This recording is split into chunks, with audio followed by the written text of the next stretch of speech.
Welcome. My story today is about adventure traveling, and I've donned some of my part of my adventure hat collection. And this is not meant to be a story about me. It's meant to be about the possibilities for all of us as we walk into some cool ideas. And I want you to brainstorm with me. Is there a place that you've thought about going? It's been out of the question, but you would really like to go. Or something you'd like to do that you've never done.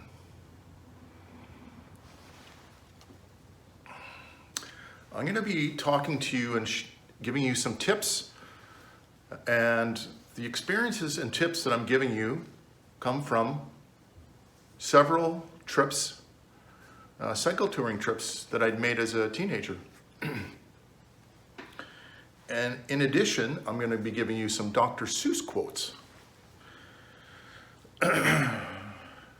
You have brains in your head. You have feet in your shoes. You can steer yourself any direction you choose. In the planning part of your adventure, after you've chosen your destination or what you want to do, you'll need to figure out how is it that you're going to succeed. You need to do some research. Dig around and figure out what's unique about this place. What are the challenges that you're gonna face? Ask people. They've done it before. There's people out there that have been on that trip before, and that's an amazing resource. You don't know what you don't know. So asking specific questions may not be good enough. I like to ask, what question didn't I ask that you need to tell me about? What question didn't I ask? On my first big bike trip, I failed to take into account weather and topography.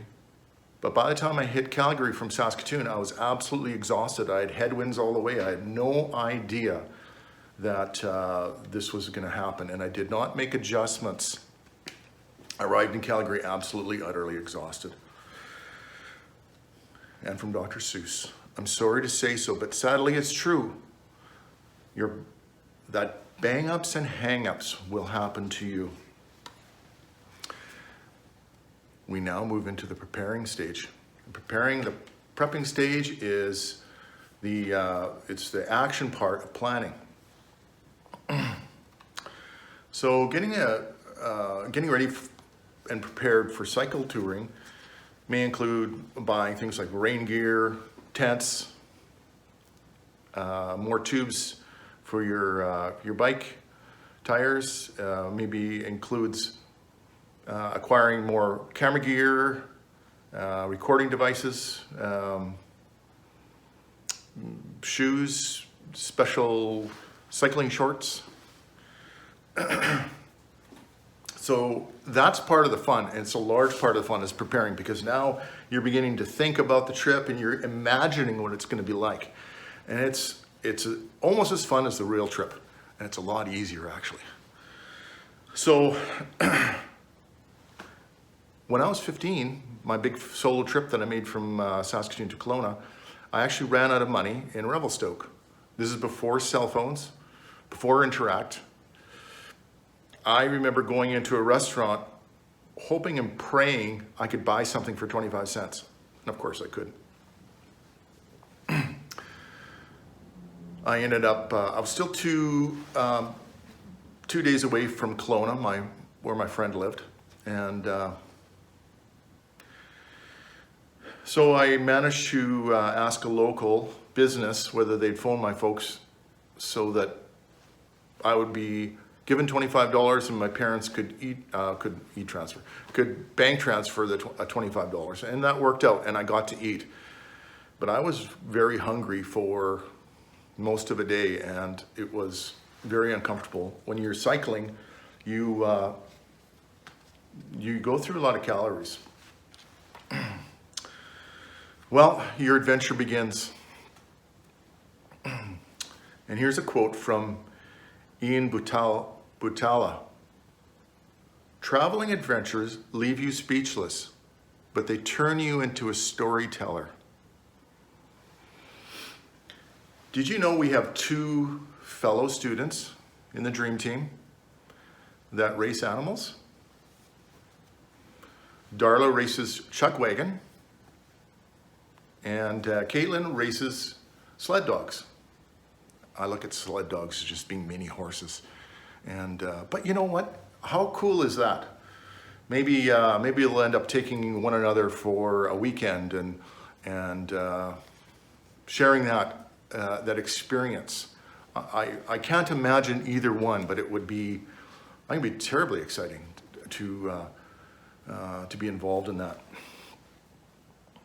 So Super Tour 82, 1982, we call it Super Tour 82.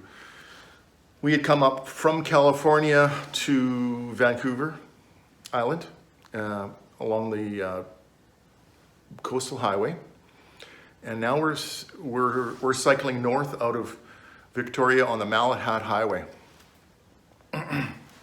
and you never know what's going to happen. And I'm behind my cousin. It's got to be 90 degrees out, and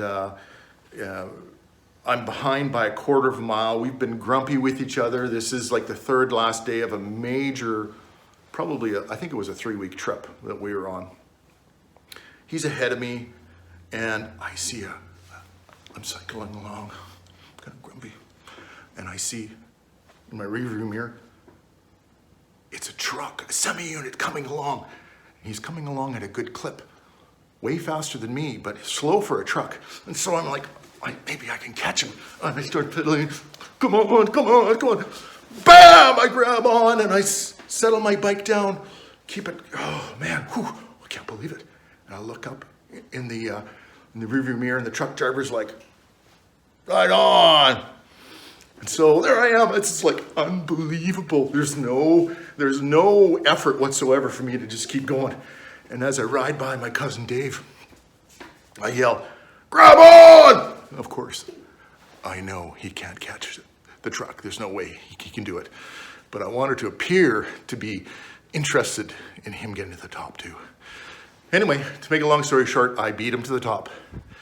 And it was just one more story of how exciting it can be. And from Dr. Seuss, congratulations, today is your day. You're off to great places, you're off and away.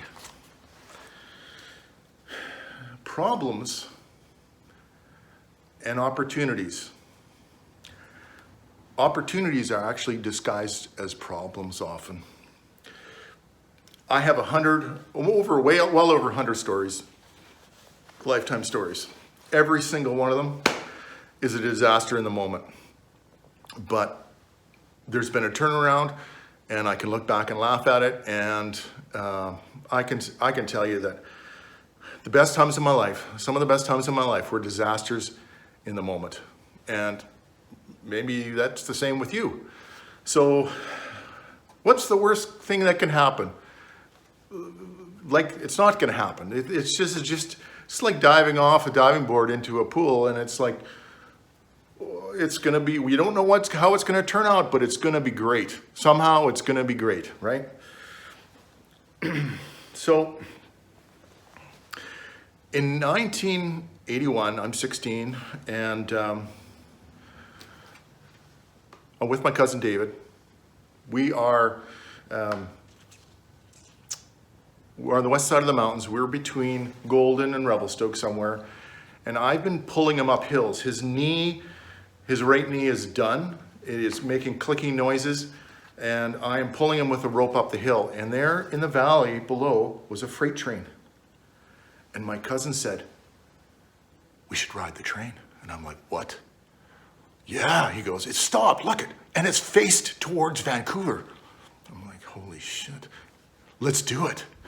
There we went, we trucked in there with the bikes. We're looking around.